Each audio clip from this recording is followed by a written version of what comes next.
I took a cell phone and accidentally made myself famous. I was just talking about the things that I cared about, but with the click of a button and an incendiary viral video, I propelled myself into overnight stardom. When I say overnight, I mean I literally woke up the next morning with so many notifications on my phone, I thought I slept through a national tragedy. It was the craziest thing, guys, but when it came to my influence and my exposure, I literally took a quantum leap. So I made more videos. And the subject matter of my videos was often the most divisive subject in American life. But it was the way that I articulated race that made me somewhat of a digital lightning rod. See, being a survivor myself of police brutality, and having lost a childhood friend, Alonzo Ashley, at the hands of the police, I had a little something to say about the topic.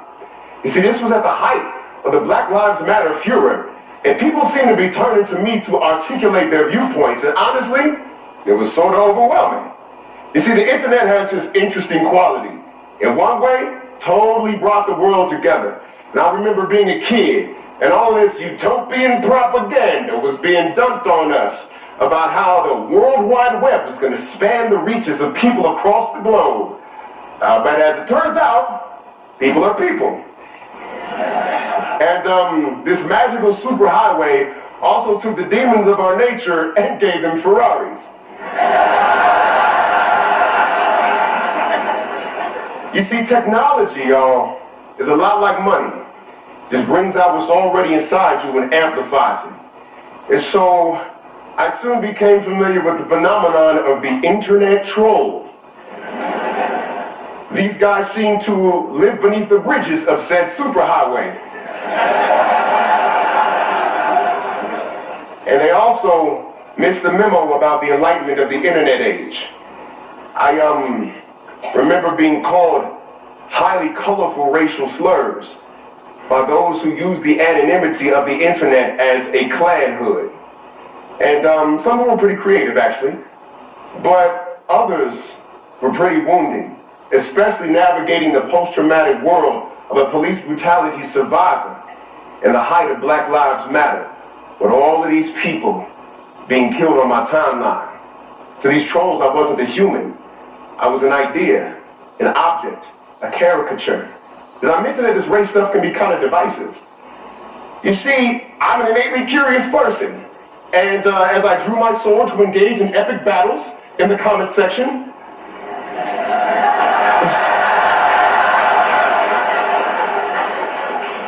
I also began to notice that a few of my trolls actually had brains, which made me even more curious and want to understand them even further. And although these supposed morons engaged in what appeared to be original thought, I said to myself, these guys are highly misinformed, at least according to my knowledge. Where are these guys getting these arguments from? Like, was there some kind of alternative universe with alternative facts?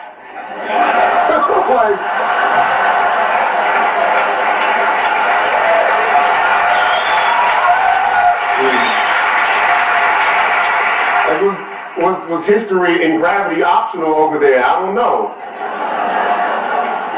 But I needed to know, like I wanted to know. And as it turns out, I had no idea about digital echo chambers. That same target marketing algorithm that feeds you more of the products you like to buy also feeds you more of the news that you like to hear. So, what I decided to do was trick the Facebook algorithm into feeding me more news that I didn't necessarily agree with. So, with the anonymity of the internet, I went undercover. On a practical level, like, it was very simple. But on an emotional level, it was kind of daunting, especially with the racist vitriol that I had experienced. But what I didn't realize is that my trolls were inoculating me, thickening my skin, making me immune to viewpoints that I didn't necessarily agree with. And so I didn't react to the same things as I would have several months prior, all right? So I pressed on. Noticing that this stuff also worked on YouTube, I became Lucius25, white supremacist lurker. And digitally, I began to infiltrate the infamous alt-right movement. Went on into some American Renaissance, National Vanguard Alliance, and I started commenting on videos, talking bad about Al Sharpton and Black Lives Matter. I started bemoaning race baiters like Eric Holder and Barack Obama, and just mirroring the anti-black sentiments that were thrown at me. I would literally spend days clicking through my new racist profile, goofing off at work in Aryan land. It was something else. And so, I then started visiting some of the pages of my former trolls.